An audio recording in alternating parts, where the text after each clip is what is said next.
Picture this. You have a pulsating, vibrant underground club scene right in the heart of Vienna, but it's colliding head-on with municipal urban planning. It's a fascinating tension. Today, we're unpacking this dynamic, breaking down the source material to see how culture, safety, and surprisingly enough, empty buildings are completely intertwined in this densely populated city. So let's jump right in. Listen to this perspective from artist Mirabella Petamoyo-Zeruni, shared at a recent Vienna Club Commission panel. They said, "There is no safer space in Vienna unless I lock my apartment door." Wow, that really hits you, right?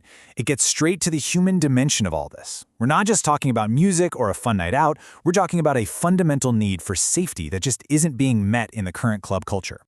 So let's look at the first section of our analysis, the myth of this safer space, and take a real look into the club scene.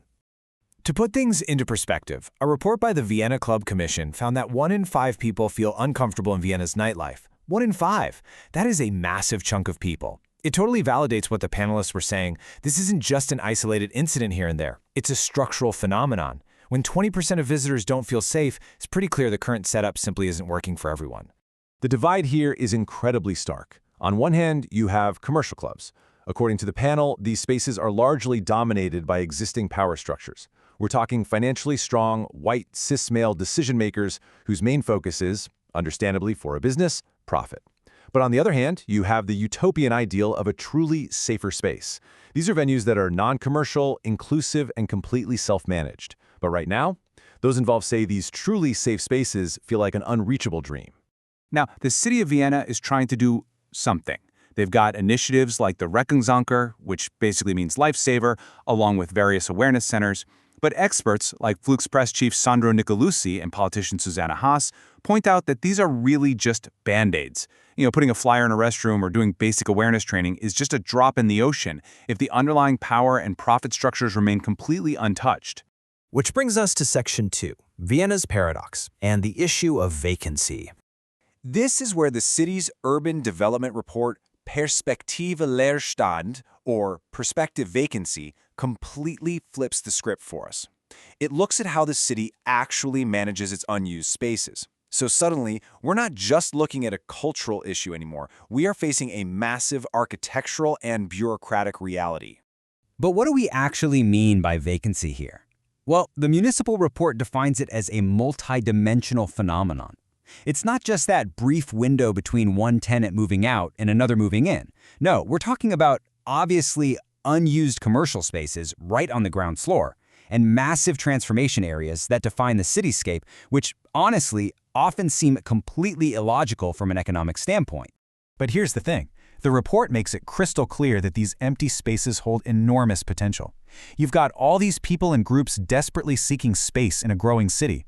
Social initiatives, educational programs, cultural organizations. An empty room isn't just a blight on the street. It is literally an untapped resource just waiting to be utilized. So, how do we use them? That leads us to Section 3, International Role Models and Strategies for Utilization. To figure this out, the report dives into a good practice analysis of other European heavyweights, places like Amsterdam, Basel, Berlin, Bremen, Copenhagen, and Zurich. Each of these cities has cooked up its own tested strategies to handle vacancy in creative ways. Vienna is actively looking outward to these international blueprints for inspiration. And the biggest takeaway from looking at those other cities? You absolutely need clear strategic positioning from city politics. You can't just cross your fingers and hope spaces fill themselves. Successful management needs an integrated approach, a really well thought out funding policy, and open public discourse. The local government essentially has to step up and act as a mediator. All right, let's tie this all together in Section 4, Free Spaces for Club Culture and a Totally New Approach. This all leads to one really pressing question. Can empty spaces actually save club culture?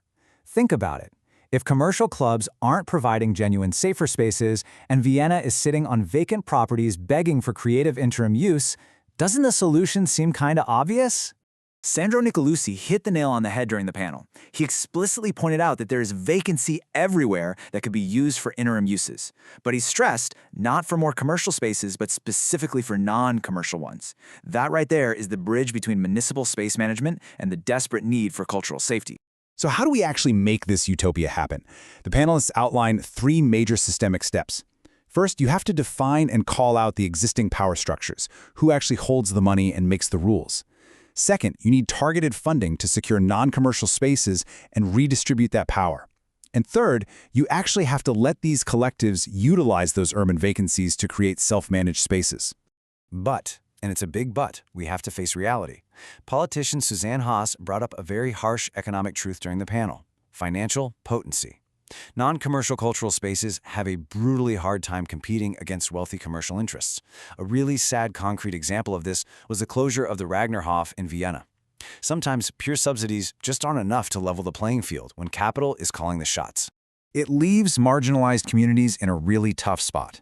They're fighting an uphill battle to navigate and claim physical and cultural space in a city structure that's entirely driven by rigid, profit-focused patterns.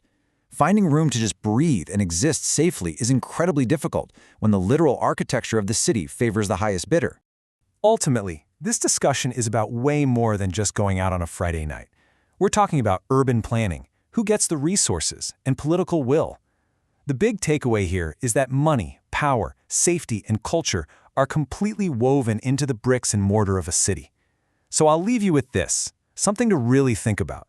Whether you're in Vienna or any other modern metropolis, who really owns urban space?